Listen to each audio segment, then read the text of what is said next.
Good morning, students. Today we shall start a new chapter, number systems. We know about different type of numbers. We shall see on the number line the numbers starting from 1 and goes to infinity are natural numbers. The numbers including all the natural number and 0 are whole numbers. These are the negative integers. Remember, integers are represented by z.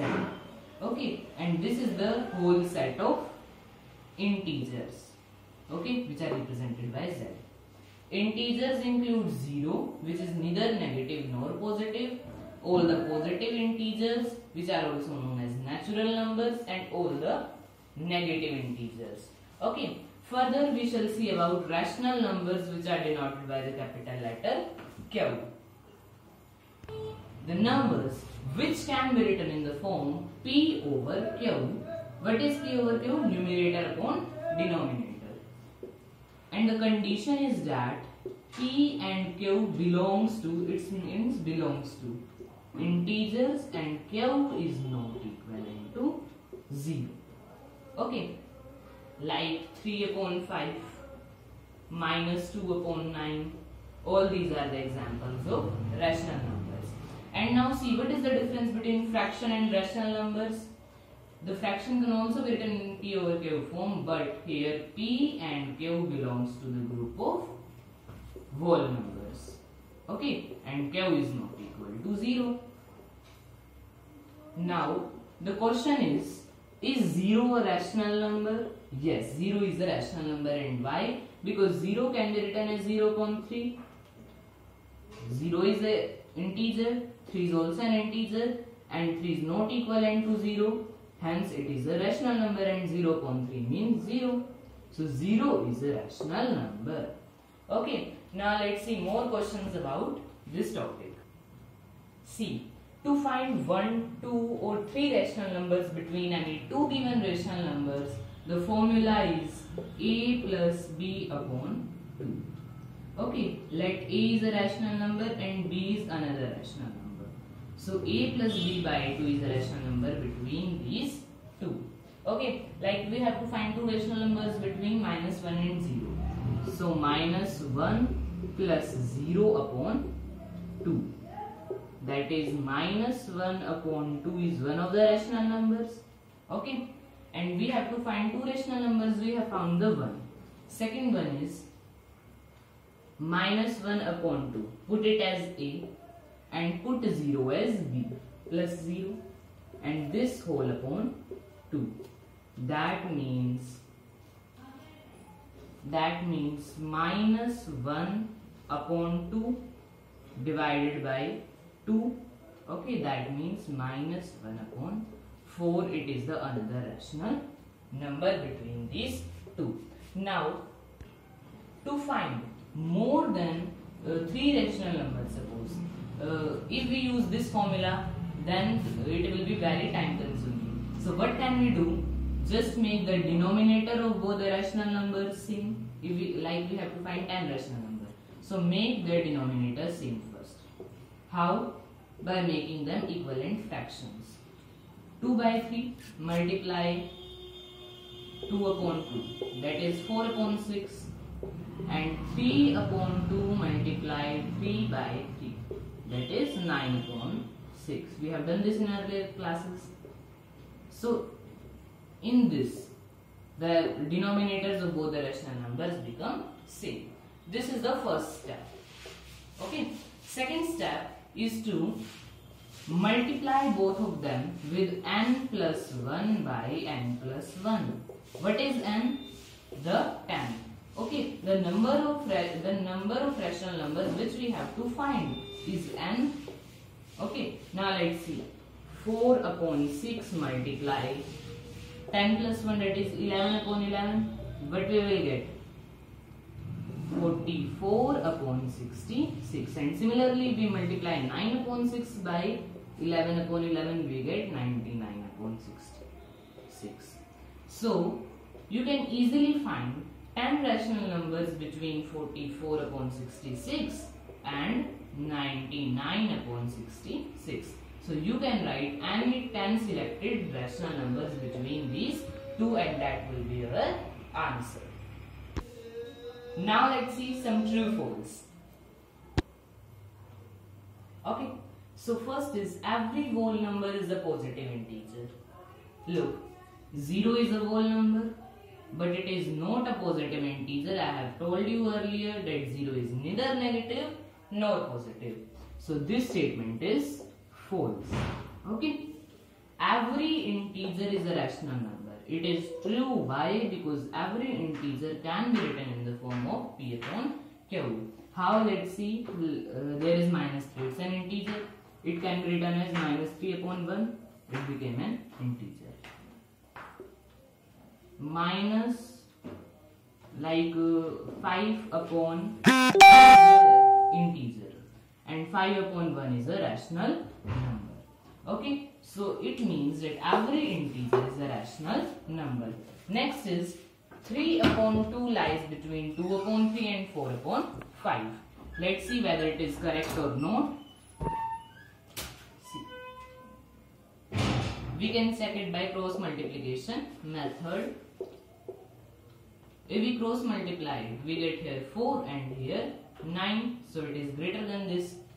And 3 upon 2, 4 upon 5.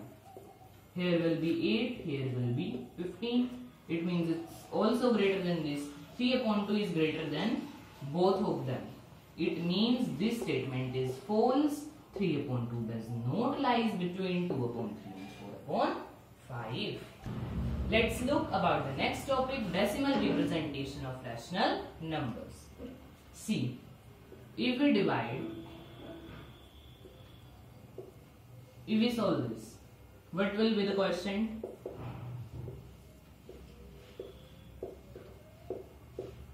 It means 3 upon 5 is equal to 0.6. Okay, let's take one more example. 1 upon 3.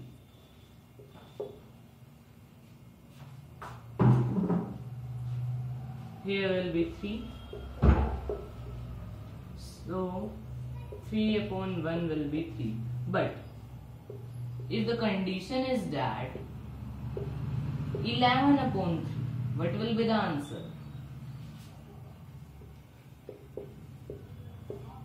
Okay.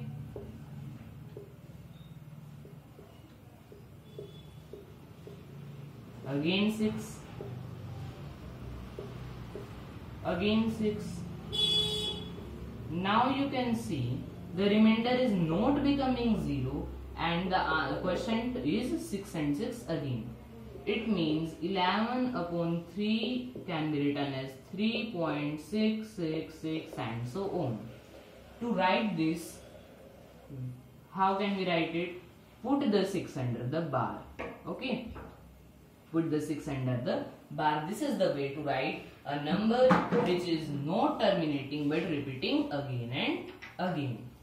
Now from this discussion, what we have learned that rational numbers can be represented in the decimal form in two ways.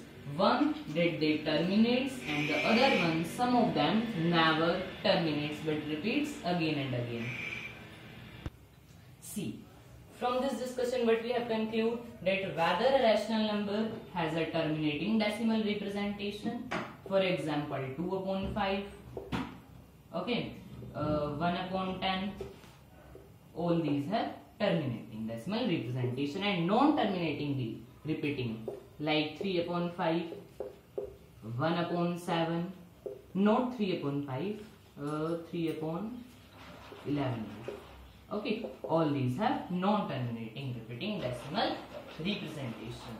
Now, what you have to learn is that in non-terminating repeating decimal representation, remember that 1 upon 7 means 0.142857.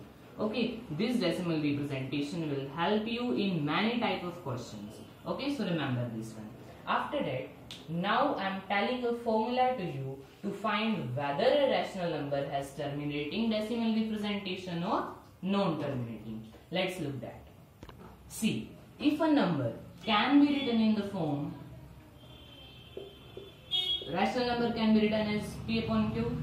If that p upon q can be written in the form p upon 2 raised to power n into 5 raised to power n, then such number has a terminating decimal representation.